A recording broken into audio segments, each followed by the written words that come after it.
Now, Iran says ships have been working with its Persian Gulf Strait Authority to pass through the Strait of Hormuz. The authority posted on social media more than 200 non-Iranian vessels coordinated with the PGSI, and the majority of them obtained passage, permits, and insurance. CNN cannot independently verify Iran's claim.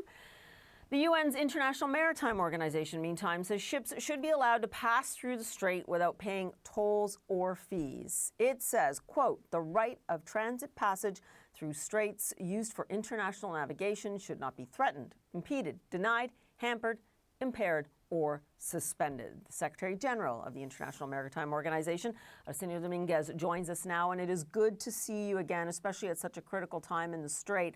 Listen, you've been resolute. Safe, free passage in every way through the strait is non-negotiable. Do you have confidence now that the issue of tolls, whether it's coming from Iran or coming from the United States, is over? It's done. It's becoming clearer and clearer. The more that this topic is raised, the more that through the IMO and through other countries and entities, it is underlined that in accordance to international law and the well-established practices, there is no country that can introduce a fee or a toll for ships transiting on straits for international navigations, the more that we see that this is actually something that it will be retained. And just last week, the Council of the International Maritime Organization adopted a resolution in accordance to this international law rule in order to uphold that principle. And that's something that I'm not going to change the position of the organization, of the message that all the 176 member states continue to call upon. And what about the claim from Iran that they have established the fact that 200 have gone through in speaking to them, that they've allowed for it?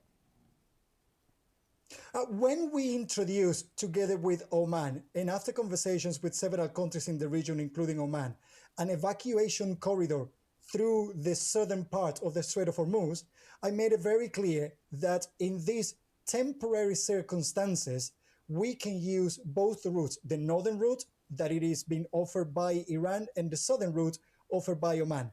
There is a number of vessels that actually transited during that time, and we managed to evacuate around 3,000 seafarers. Still, 6,000 seafarers remain trapped there since the beginning of the conflict.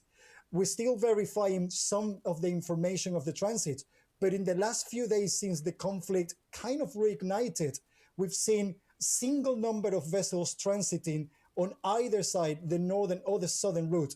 So there's still a lot of information that we need to verify in order to make sure that the numbers that are being provided are actually the factual ones.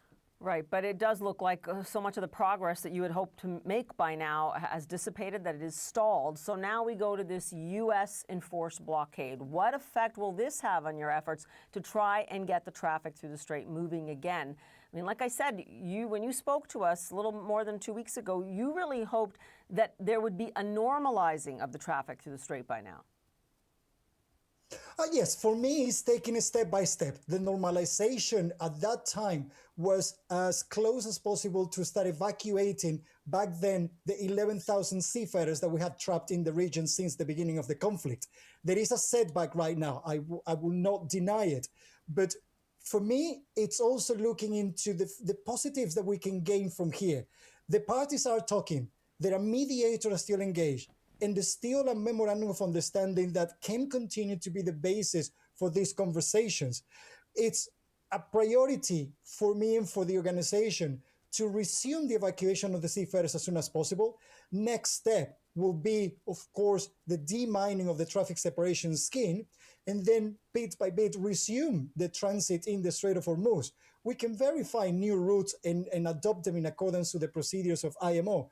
But right now, is the de-escalation and calling of the parties back onto the table in order to continue the negotiations, allowed the evacuation of the innocent seafarers, allowed trade to start resuming, and then hopefully in the near future, we can go back as close as possible to where we were before the conflict started. Yeah, I hear you that you say this is a setback, but this also looks to be perhaps more severe escalation. I mean, do you worry that you could be right back where you were just a few months ago, especially when we talk about demining, right? There hadn't been much progress made on that, as I understand?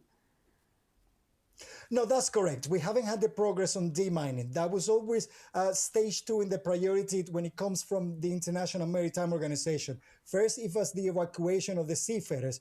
But of course, for as long as we still have this tension at the level that we're having it right now, it's going to be difficult to move forward towards demining either by the parties that have signed up the MOUs or by receiving assistance and assets from other countries that have offered to do so.